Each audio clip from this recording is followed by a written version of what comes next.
तो काफ़ी कुछ हुआ पिछले 24 घंटों में, कई सारे इवेंट अनफोल्ड हुए हैं, सभी पे हम बात करेंगे।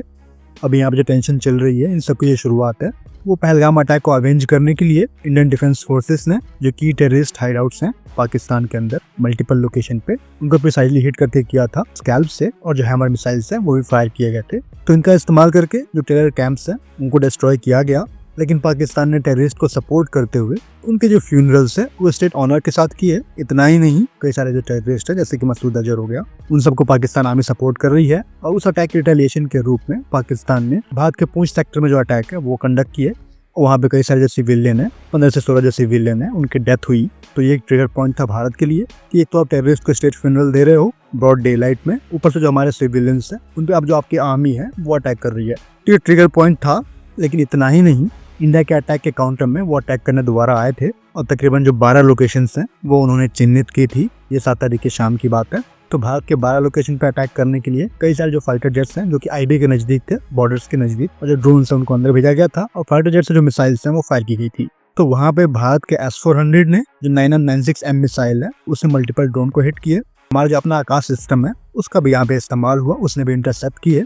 जो स्पाइडर है उसका भी यहाँ पे इस्तेमाल हुआ है। तो ये कंप्लीट एडीएस है, लेयर्ड एडीएस, वो आपको एप्लीकेशन में दिखा 7 तारीख की शाम को ही। और यहाँ पे एडीएस ने लगभग सभी टारगेट को एलिमिनेट किए। इन्फॉर्मेशन तो यहाँ पे फाइटर जेट के गिरने की भी है, जिसमें जो एक F-17 है और एक F-16 है उसकी इन्फॉर्मेशन थी पहले दिन। सिंस वो बॉर्डर के इस पार नहीं गिरे क्योंकि वो अपने एयर स्पेस में रह के जो अटैक है मिसाइल का लॉन्च है वो कर रहे थे, तो प्रॉब्ली जो डेब्रिस है वो उनके उधर ही गिरा। लेकिन जो ड्रोन्स और मिसाइल्स हैं जिससे भारत को अटैक किया गया उसे भारत ने कलेक्ट किया है। तो यहाँ पे एक चीज प्रूव हो गई कि जो हमारे एडीएस है वो किसी भी कंडीशन के लिए तैयार थे।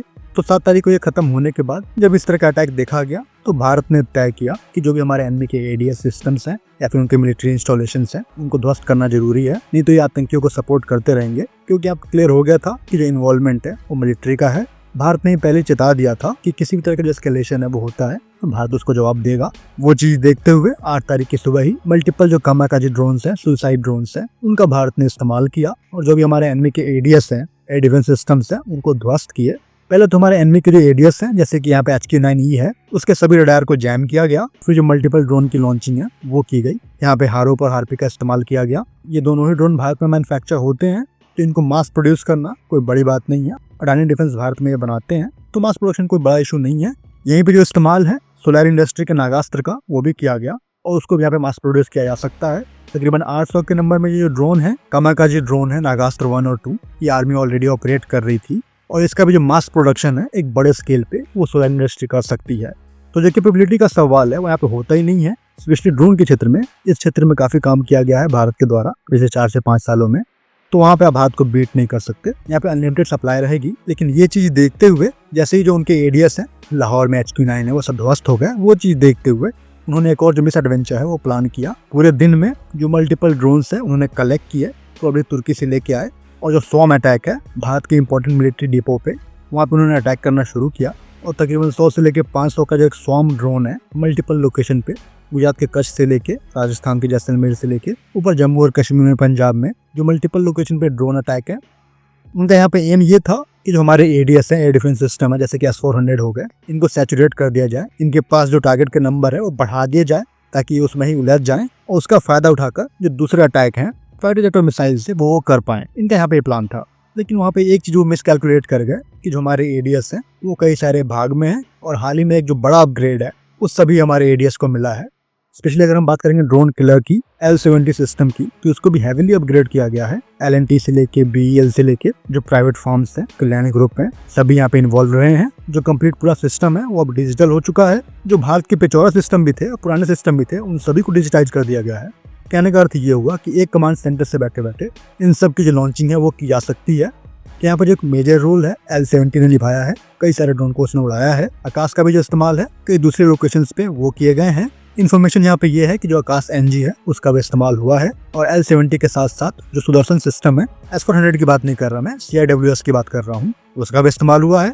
जो S-400 है उसको भी नाम दिया गया सुदर्शन का। लेकिन जो भारत के दोनों सुदर्शन है यहाँ पर दोनों एप्लीकेशन में थे। तो ये तो बात हुई काइनेटिक किल की, जिन्होंने ड्रोन को डाउन किया। वहीं पे भारत के जो नॉन काइनेटिक वेपन्स हैं जैसे कि जैमर्स हो गए या फिर लेजर वेपन्स हो गए, दोनों के यहाँ पे इस्तेमाल किया गया है। तो जो भारत के 10 किलोवाट के लेजर, 20 किलोवाट के लेजर और जो 30 किलोवाट के लेजर सिस्टम्स हैं उनका भी डिप्लॉयमेंट दिखा और मोस्ट प्रोबेबली वो भी एप्लीकेशन में थे। और इन सभी का जो एक मेंशन है वो भारतीय MOD ने किया है। ये जो दोनों मेथड उनका इस्तेमाल करके सभी ड्रोन को मार गिराया गया। कोई भी जो इम्पैक्ट है उनके मिशन के अकॉर्डिंग वो नहीं होने दिया गया। सो ये एक बड़ा अचीवमेंट रहा हमारे ADS के लिए। कंप्लीट जो एक प्रारूप है आयरन डोम की तरह वो यहाँ पे आपको होते हुए दिखा। सो जहाँ पे सिस्टम्स हैं और विजुअल्स हैं वो काफ़ी आपको सिमिलर दिखेंगे डेविड स्लिंग की तरह ही, जो कि इजराइल इस्तेमाल करता है। तो एक हार्डनिंग मूवमेंट था कि जो हमारे ADS हैं वो एक कंजंक्शन में काम कर रहे थे, इंटीग्रेशन में काम कर रहे थे।